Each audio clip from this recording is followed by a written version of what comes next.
אוקיי, אני רוצה שתנסו את המשקה. מנגו בתקציב, מנגו בתקציב, מנגו בתקציב. And you're right, and not to interrupt you again, because that kind of triggered a memory in my mind. I was on Facebook, I was on World Star Hip Hop, yesterday, watching this cop video where this guy, this white Euro-American guy, walking around with like a huge shotgun or something, and trying to get inside of the school, and they called the cops on him. He had a friendly conversation with the cops. He even told the cops, "Get out of here! I don't care about your shiny badge."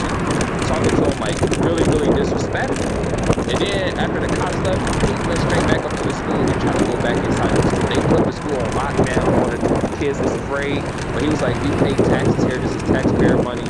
And showing all these laws, and I was like, man, this is crazy that a so-called Euro-American can go out here and do something like that. But when you see a so-called Negro, even walking around with a gun that's even legal, trying to get inside of a building, he'll probably fuck around and get shot. But he could walk up to the cops and have a friendly conversation. And I was reading through some of the comments. Every single white person was like, "Oh yeah, he's a hero.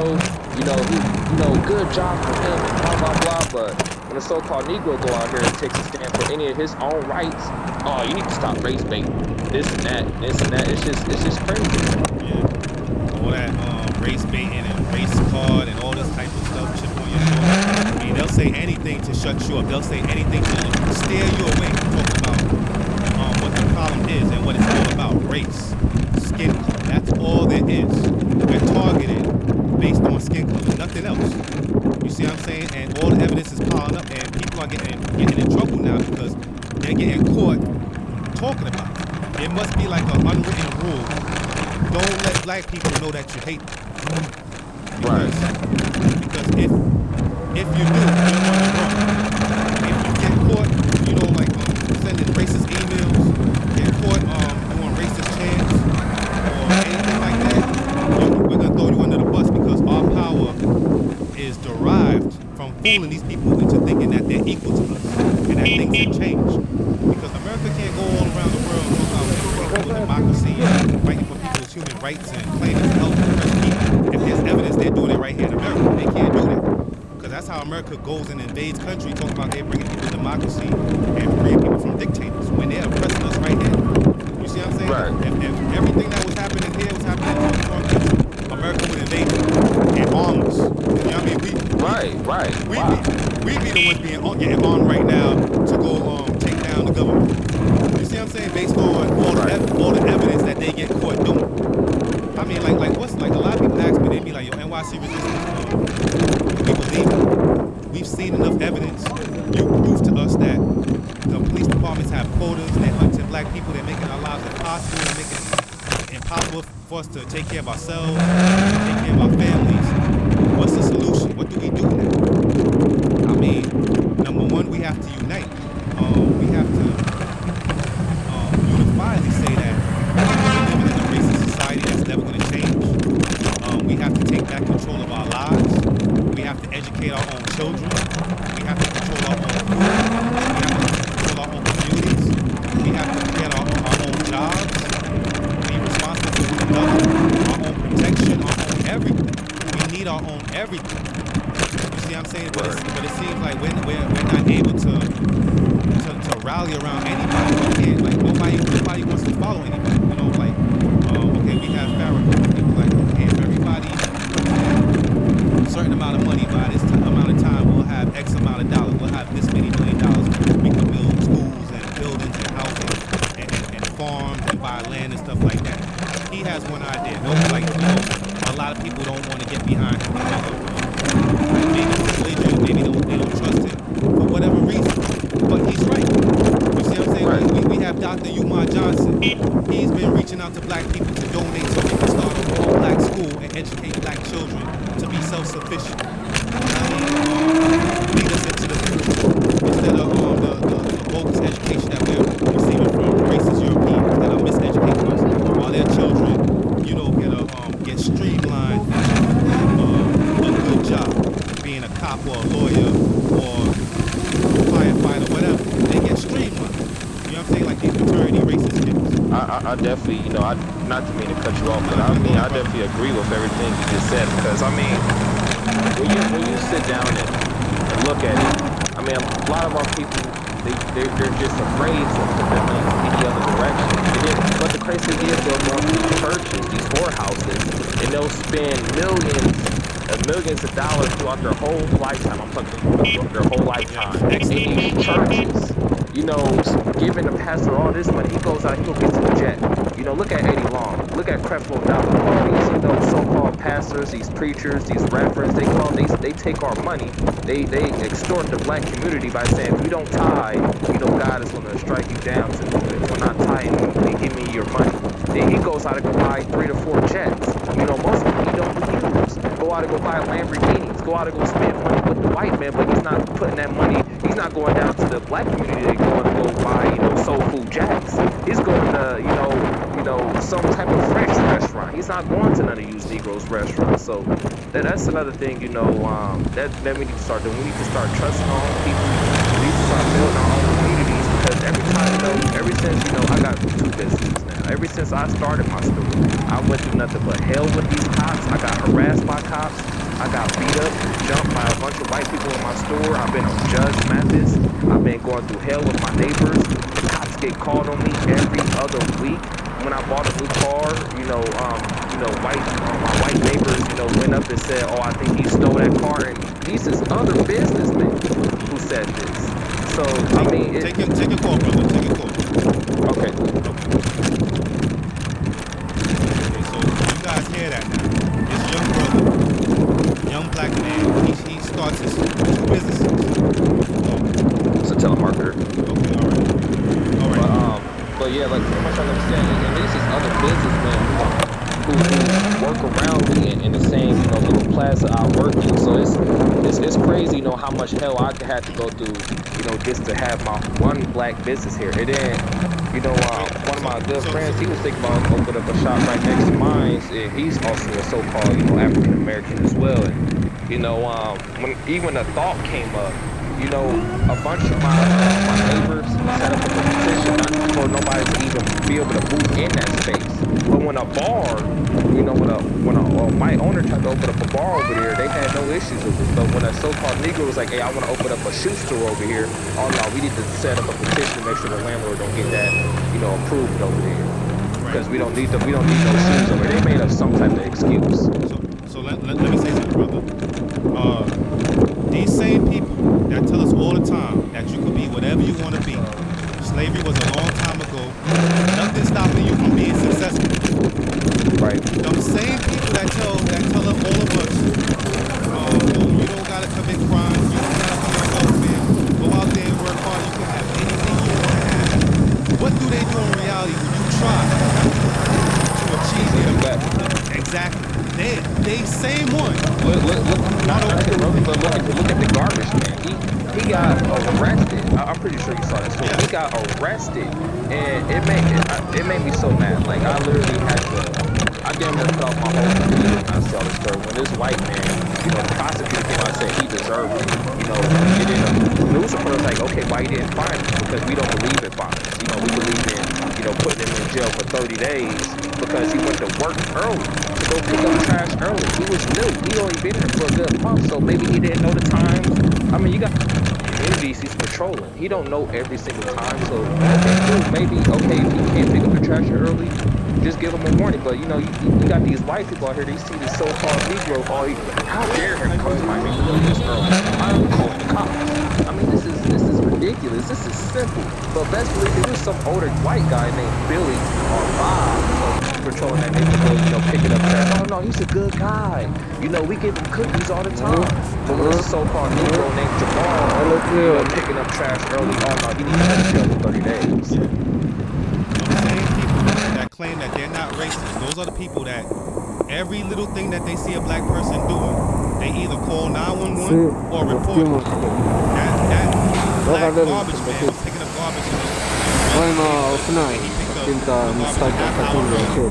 and some wealthy European came out and said, oh, this nigga picked up my garbage too early, and I had a bag of garbage I haven't brought outside yet, and I was gonna stink up my fancy marble floor and marble countertop and granite this or whatever. Let me call the Department of Sanitation and have him fired, because quite frankly, I'm tired of seeing niggas driving garbage trucks. They should be laying on the side of the road, homeless and unemployed, so I can feel good about myself. You see what I'm saying? My daddy and great-granddaddy stole all this land. I have 100 acres that I stole, didn't pay a nickel for, and it makes me feel good when I see black people laying on the side of the road. Because when we're in poverty and we're suffering and struggling, it actually makes racist Europeans. I'm not going to say all of them, because we're not racist. You know what I mean? This is all about self-preservation and observation. Basically talking about what we see. And you know what? We talk about this story about a black man not being late for work, but actually showing up early for work and doing his job and going to jail for 30 days. It's almost unbelievable. A person that reads that story is be like, nah, this gotta be a joke. But it's not. Honestly, I thought it was fake. I was like, oh, this gotta be over exaggerated. Like, there's always that one thought, but honestly, I'm never surprised. I'm never surprised. Like, it's just like I saw the story and I couldn't even really be surprised, but I kind of thought, well, maybe they're over exaggerating. Maybe he, did this or did that. Because it's something that the white man embedded to us. Oh yeah, the nigger was probably out doing this. Just like what they said about Mike Brown. Oh, he probably was, doing this to Kyle. He probably was doing that. So I was like, oh, okay, maybe he did something else. I saw the story. It's true. Even the prosecutor said, yeah, all he did was come to work early, but still, it's a rule. He needs to go to jail for 30 days. Period, point blank. Homeboy is in jail behind one of these Europeans that will tell you to your face that, hey, I'm not a racist. It has nothing to do with skin color. You seen a story about a black man, he's walking down the street in a snowstorm, it's snowing, and a cop walks up to him and say, oh, I got a call about a suspicious man walking with his hands in his pocket. And he's like, oh yeah, I saw that. Yeah, he's like, it's snowing out here, it's freezing cold. It's cold outside. But you know what, once again, a European looked out his window, seen a black man in his neighborhood, and called the police. I seen another story. Another video where a black man was walking down the street and a Euro-American came out of his house and started following him with a gun in his hand, talking about there's a lot of drug dealing in my neighborhood and this and that. He's like, what I got to do with that? I'm just walking down the street. My friend. Oh yeah, I saw that. I saw that story. I saw that video on Facebook. We're subscribed as friends. We're like following each other as friends on Facebook, and all the people that we're friends with share information, not rap music and BS, but real informational stories. So we're always on point when it comes to, all these incidents where black people are just, going about their daily life, and some racist European pulls up the blind, sees you, and it calls police. Like that little kid that was in the park with the toy gun. Once again, got shot. Yeah, once again, some racist Europeans seen him with a gun. Seen him with a toy gun. He even told the operator, there's a little kid in the park, I think he's playing with a toy gun. Told the operator that. Cop shows up, pulls up. 10 seconds. 12 inches away from the kid. He didn't take cover, knowing that he got a 911 call, like might be real, might be fake. Pulls up right next to the kid. Doesn't like pull up near a safe distance, get on the loudspeaker and say, hey, put that down, or whatever. Pulls up and executes that kid, because once again, some European picks up the phone, calls 911 and says, hey, there's a black man outside my door, or a black man that I can actually see, and he's scared. He's suspicious. So either we gotta deal with the cops, or we gotta deal with some European that is not a cop, but still sees you as a threat simply because of the color of your skin. And these are the same people. And these are the same people that will tell you this has nothing to do with skin. At all. It didn't. Not to interrupt you, but the add-on to that. Just saying. שמו לך אור בבניין כבר? צלם איזה ותעלה לעירייה. או לעבד בית שלכם, יעשו לך אור. Because they were both 12 years old. This story came out too. White kid outside playing with a toy gun. Cops drove up to him and he was like, hey, what you playing? Oh, I'm playing cops and robbers. He had a nice old conversation with the little kid and he laughed. That was it. That was it. Just to make sure, okay, you got a real gun. Let me check it out, little Billy. And then he dipped out. That was it. Same thing happened in Walmart. Forgot the guy's name. He was in there playing with a toy gun. The cop went in there and said, drop it, and shot him 2 seconds later. Drop it. Yeah, Crawford. There you go. We on point with it. Because, know, and that's what black people gotta do when you on Facebook and Twitter. Drop everybody that's talking about BS. You know, like rap music. I mean, like, I mean the negative rap music, drug dealing and all that crap like that. I first came on Facebook. I'm on my 3rd Facebook account because Facebook shut down two of my other accounts because I was like sharing too much information. They shut me down. The other day they said you gotta change your name from Nycresistance, so I changed it to Man of Black. Wow. So I changed my name.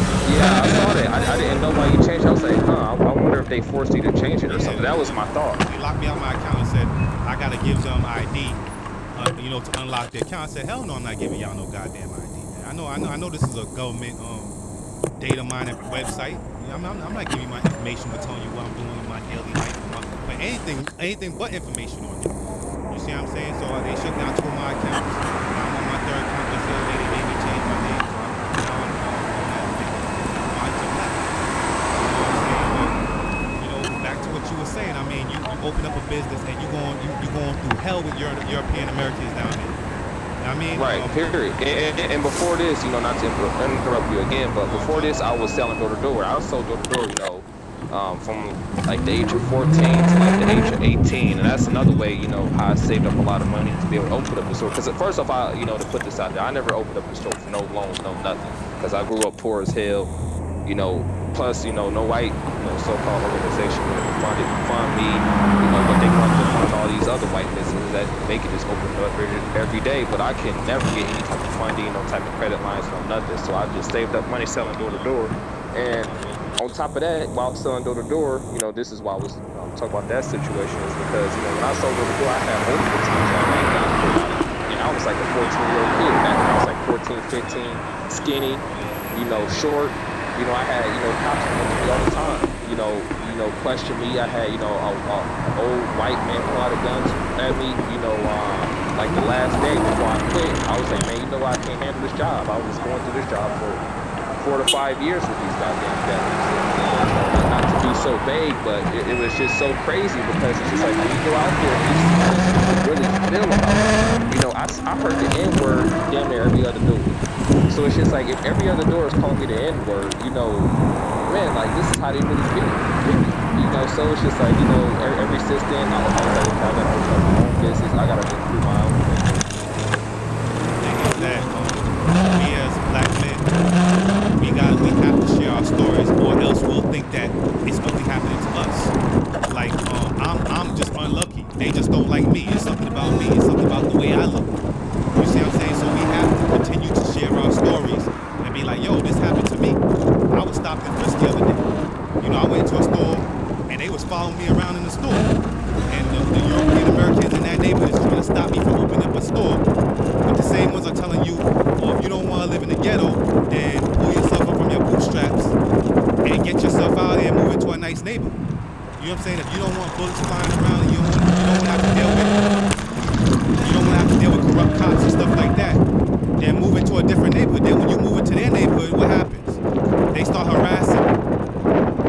They start giving you help. They start calling police on you all the time. You see what I'm saying? You start getting pulled over just like when you was in your other neighborhood. You start getting accused of things you didn't do. You see what I'm saying? Right. These people are very malicious on the law. You know what I mean? And it's crazy. So that when you see black people, you know, in the street, jobless, suffering, and this and that, they don't tell you about, you know, they don't show you the cause. They just show you the end result. You see what I'm saying? Because you gotta go through a lot of hell.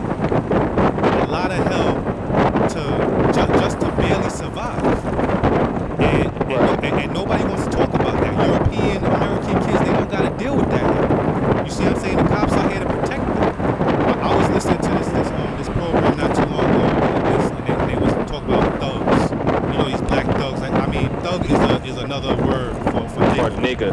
You know, that the European created, so they can call us openly call us niggas without us knowing what they really mean. So Fox News uses all the time. Every time I watch them all, yeah, Mike Brown was like one of the thugs. Yeah. I was even watching, you know, a Fox News episode on the internet, and you know, they was talking about the 12-year-old kid, and this is the top rated comic. So obviously, multiple people feel the same way. This guy was like, you know, the 12-year-old kid was nothing but a thug.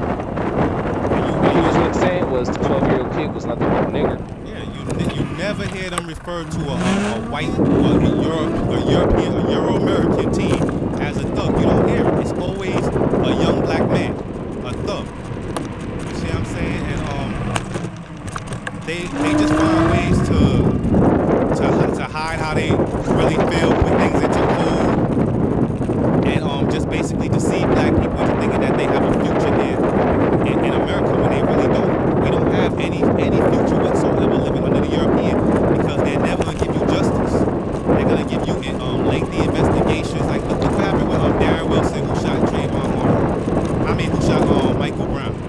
You know, right. He murdered him. A bunch of European Americans donated to his legal fees. He collected hundreds of thousands of dollars, just like George Zimmerman. $100,000. Even George Zimmerman, he's selling paintings on eBay. European Americans making millions. Yeah, European Americans. They're paying $100,000 for one painting. I mean, the Department of Justice investigated the whole. They took it over. Eric Holder said he's gonna investigate Darren Wilson and whatever. No charges, but they stretch it out over a period of time to keep black people thinking that justice is gonna come their way. Right now, they got a new trial. Makai girl, they shot him in the building. You know, the staircase of the building where he lived with his girlfriend and his child. Oh yeah. They shot him. We got that trial. What the hell do black people think is gonna happen? They think that they're gonna find that cop guilty? No. Hell, he's gonna get off. Just like the cop who shot the I think it was like Mexican kid in the back. He was like, oh, I thought I was reaching for my taser, but I really reached for my gun and I shot him. He got out like in 2 years. כי אני Like he סקייטר only served 2 years שחופר לו בסקייטפארק שגם ככה אף אחד לא יכול לנסוע בו בגלל העשן וזה חברים שלו בואו נכניס וואלה זה Right, just the same thing, you know, with Eric Garner. You know, he got choked out in front of everybody. Now, you know, every time I go through these comments, it pisses. So I try to never go through these comments because it always pisses me off. But you know, you got a whole bunch of Euro-Americans saying, well, he was overweight, he was fat, he was unhealthy, he was bound to die. He had asthma. He was, you know, he was unstable anyways. You know, him being on his stomach was what killed him. You know, the cop didn't kill him. But even though the coroner's office, you know, said no, this is a homicide. That cop murdered this man. You still got these charges to talk about. Well, it makes absolutely no sense at all. It doesn't matter the proof. וואלה, תסתם לנו באים אחרינו עד לפה. זה יבוא אליי בחמוד. הייתי שם כאן גם ככה. אבי, לך אליהם רגע, תגיד להם, אני אבא שלהם, אין לי כוח אליהם, מדברים אחרי משעה. אין לו, שתי ממש. שאתה מוצאים. איזה צילם, אתה לא יודע מצלמה. An old European by the neck like that. And I said, oh, this is a wrestling move. I wasn't choking him. I mean, right. I mean, you think they would all say, are you crazy? Let's and then she died. And then she was actually saying, I can't breathe. And while your arm was around her neck. הלאה דניאל, ביקשתי מנהל, תצלם כגולש, איזה גרוע צילם, וזה. אבל אמרתי אולי נשיג אותך, מצלמתי. אבל אמרתי איפה. תעשה פוזה של ציפור, ילד. עכשיו תעוף לי מעניין. That's what the cop said. He said, I learned this at the police academy. That was a wrestling maneuver. It wasn't a chokehold. Right. Even though, you know, I think that was in Staten Island, you know, where that Eric Garner situation happened. Even though it's in their code of conduct that they can't even use that type of chokehold. That's an illegal chokehold, not illegal as in law-based, but illegal as in code of conduct-based. So I think they said they was going to retrain him on that, but I mean, that's it. You know, you're telling me there's no justice going to come out of that, you know, because he choked the shit out of him, even though it's in his code of conduct not to use a chokehold maneuver like that. But you're still saying, well, we're just going to retrain him. That's why KRS once said, back in the 80s, in the 90s, he said, how the hell can you expect justice on stolen land? This land is stolen. You're never going to expect justice, period. That's why I said that. You know, you'll have a European American talk about he's successful, he owns how many acres of land, and then you be like, where'd you get that land from? Oh, well, my daddy passed away and left it to me. Where'd he get it from? Well, his daddy gave it to him. Where'd he get it from? Well, we had to kill off a couple million Indians for it. We gave them blankets for smallpox and stuff like that. We killed off the buffalo so they wouldn't have any food or anything like that. You see what I'm saying? And now they pushing vaccines on us like they actually want us to live long. saying? Like, we would have to be out of our mind. That's why it's so important for us to not trust them, because they want to kill us. I mean, just before this whole fraternity thing with the racist chant on that bus, there was a trial. I don't know if you heard of it, but there was a bunch of football players where a European American brought his girlfriend for all the football players that had sex with him. And they were mostly black. And the trial just ended, and everybody's going to jail, and the reporters was talking about, well, the European American that actually brought his girlfriend, she was drunk at the time, for all these black football players to have sex with her. They're trying to determine whether he should have the same punishment as all the rest since he didn't participate. All he did was take out his camera, record everything, and then post it online for everybody to get in trouble. That's why it's so important for black people to teach their children how malicious, you know, European Americans can be. You can't trust them. I mean, and that's a prime example. He could come in your face, hey, Tyrone, you know, I love you're playing some football field. Hey, come fuck my girlfriend. I mean, then, you know, he wind up recording it, put it on the internet, look at these wild beasts, you know, rape this young girl. I mean, that's her life. And I think the girlfriend was black. Even the black girl didn't know any better. I mean, she got pissy drunk. And what does he do? Does he take her home and put her into bed and, you know, make sure she's all right? Nah, he brings her to a bunch of what he considers niggas and says, hey, come on. My girlfriend, y'all can all run the train on her. She's with it. Don't worry about it. Yeah, sure, she's drunk out of her mind, has no control over her motor functions, doesn't know what's going on, but, yo, go ahead and have sex with her. I'm just going to stand over here and record everything and then put it online so y'all all destroy your... I mean, that's why black people got to know. They got to know what they're dealing with. They got to know what we're up against. You know, we're not the same. We might be, you know, we might have 2 legs, 2 arms, you know, 2 eyeballs and all that type of stuff, but, yo, we're different colors. We're different on the outside. And we're different on the inside. We're different biochemically. We're different spiritually. We're different in every way. You know what I'm saying? And then they want to talk about, well, you niggas, you black people, you whatever, you kill each other, black on black crime. I'm like, when was the last time you seen a person straight from Africa wearing a dashiki or a robe? I mean, with slippers on, sandals on. You know how Africans from Africa dress. You know what I mean? I don't know the name of the attire, but when's the last time you seen an African robbing a 7-Eleven or a convenience store? Right. Like caught on camera. Honestly, I don't think I ever saw it. You never robbing a convenience store or everything. I never saw a video like that. Snatching somebody's purse, snatching somebody's bag, fighting on the train. I mean, in these World Star hip hop videos, you don't see it. The only time you see black people fighting each other and robbing people, robbing stores and stuff like that, is when it's a so-called African American. Somebody whose culture has been stripped away from them. They have no knowledge of self, no knowledge of where they came from. They're speaking a language that is not their own, living in a land that is strange. You see what I'm saying? Wearing pants under their ass because they don't know any better. Trying to be cool. Buying sneakers that they can't afford. You know, trying to look like the people from BET and Empire and all these shows and videos that they condition us, you know, to be materialistic, to be thugs and gangsters, to sell drugs. And not to interrupt you real quick. Jump in at any time, man. I'm interviewing you. I appreciate your time, man. Go ahead. Oh yeah, for sure. Yeah, it's crazy how you say that. It's crazy how the spirit manifests as well, because I was looking on Facebook just now, and right when you had mentioned the shoe deal, I had looked on Facebook. This guy just sold his shoes worth like $160,000, his Jordan collection, to pay his home down payment. And I was, you know, that just put a thought in my head. I'm just like, man, like this guy, you know, sold his shoes that's worth $160,000 to do a home payment. And I was like, man, like he spent all this money on these Jordans. Man, this is wild. I was just thinking, like, man, it's crazy how people are so materialistic and they go out, they buy all these sneakers. The article is still on the computer, but yeah, they didn't put a picture of the guy.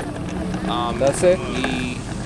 They did put a picture of the guy up, but yeah, he said he valued the collection and his whole collection at $1.8 million. But the pawn shop, I think they paid him $160,000. European Americans, they like to put out stories like that where, you know, somebody sold their whole sneaker collection for $1 million or something. How much you say? They said his whole sneaker connection was worth $8.1 Okay. But it says I think it says the pawn shop offered him 160. But I didn't read too far into it, since I'm on the phone with you, if he actually took the offer or what he's going to do. But it said he made his down payment already. That's what it says. So that's crazy how he can actually make a home down payment with a sneaker connection. These sneakers these Air Jordans that black people are lining up for, נראה לי נכנס בי, לא יודע מה בא לי. נפלתי, אבל זה מזל, זה פיצוץ רצח. נפח לך רגע. Indonesian sweatshop. And we here fighting for them. When the European puts a value of $150, $300, whatever he wants. Because, like you said, they keep us here to drive the economy. They say that black people, we spend the most money, we earn the least. We only control half of 1% of the wealth of this country. We put it right back into the economy, and we primarily don't put that money in a black hand. We put it in everybody else's hand in another black hand. Gucci, designer. It's crazy, how you mentioned that as well. I was watching, when I was on World Star, Soulja Boy had came up with a music video, and it seems like every single one of his music videos that he come out with is just talk about designer, some type of, Louis Vuitton. I'm just like, man, like, a lot of people don't realize, man, like, he's probably getting sponsored and paid to keep on promoting this garbage. He want to make sure that the so-called want to keep on pushing that money back into the white man's hands. So you don't go out and go spend money in a black man's hands. That's why it's so downplayed in the so-called Negro community to have a fake pair of J's. Like if you got a fake pair of Jordans that because you're not going to make $100. You bought the fake pair of Jordans for $25 because that's all you could afford. You need a pair of shoes just to get you around the city to walk to your job and walk to the store and get you where you're going. It's so downplayed because even a so-called Negro, even though he spent his time making that shoe, it's so downplayed. Oh, don't buy them shoes. You gotta go get this shoe made by a white man. The Nike is owned by a white man. It's not owned by Michael Jordan. They just copyrighted his name to put on the sneakers. That's it. Once again, they use black people to sell their products. They use Michael Jordan to peddle their sweatshop made sneakers. Just like they use Dr. Dre to peddle their Dr. Dre headphones. People thought that Dr. Dre was behind those headphones when they recently sold the company. I think who they sold it to? Apple for like 1.2 billion. 2 billion. They thought that Dr. Dre was gonna be a billionaire when in fact he had two other co-owners, and they were white. European American. I gotta condition myself, to stop saying freaking white because they come from the Caucasus Mountains. They come from Europe and came here and murdered the indigenous people of America and stole their land like the thieves they are, and then flaunt it in their face and try to act successful now and tell us to forget all the horrid things they did to get to where they are now. Just like you were saying. I apologize for killing 99 million so-called Negroes and bashing your babies against this tree. Just live in this this really poor neighborhood and worked in this piece of shit job and just try to make it to my level now. Even though I walked off your back, now you gotta make it up by yourself.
אין פה רמזור בכלל. רמזור פה לא עובד.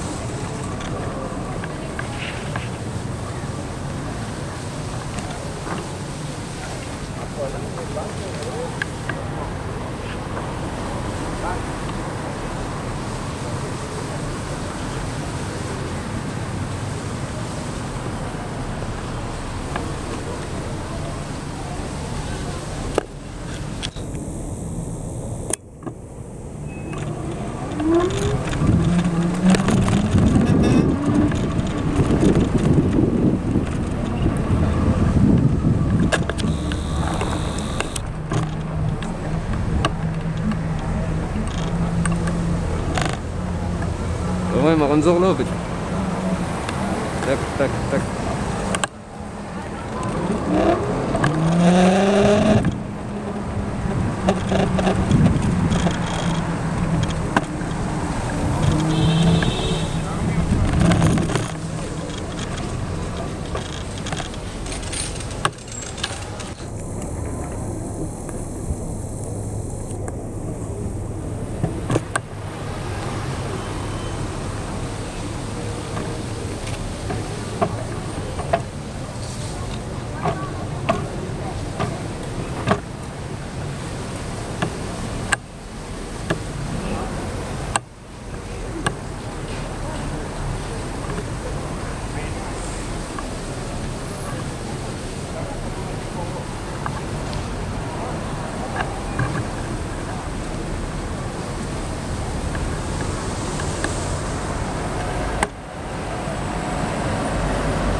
לא, לא, לא.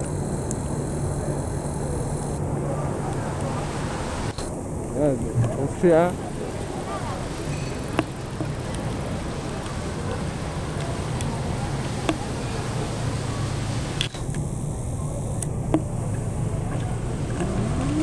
אף אחד לא מצלם אותם.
Okay, I want you to try the drink.